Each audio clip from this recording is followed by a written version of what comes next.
solar park, which they say would devastate the Wiltshire countryside.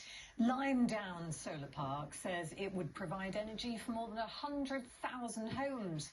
But residents say the size of the scheme would outweigh any benefit for the community. Victoria Davis has more. They took their fight from Wiltshire to London, desperate for the government to listen to their pleas, to stop an industrial-sized solar farm from being built on countryside near their homes. It was like a hand grenade about 4 weeks ago that came into our community. We find ourselves completely surrounded by the proposals for these solar panels. And the more we've learned about it, we realise it's literally taking out all the green and open space that we have. Suddenly we're going to be surrounded by 2,000 acres of solar panels.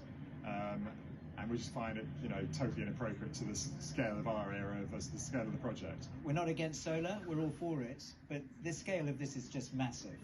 And we want to protect our agricultural land and our food production, and this isn't the way to do it.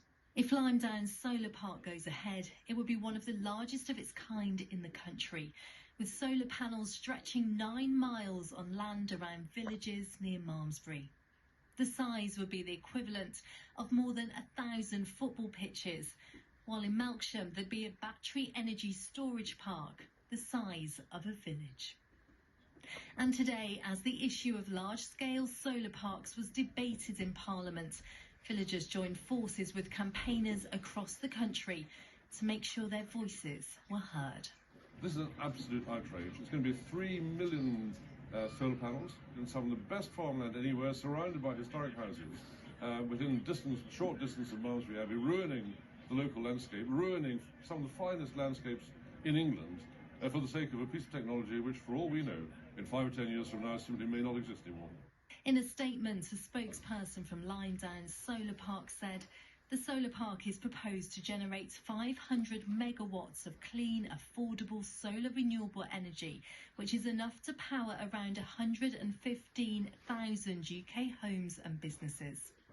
With national electricity demand increasing, projects like Limedown Solar Park could provide an essential contribution to our climate targets of reaching net zero by 2050. The public consultation for the project will end next week, and the planning decision will rest with the Secretary of State. But these residents say if it goes ahead, the countryside they treasure so much will be destroyed forever. Victoria Davis, ITV News.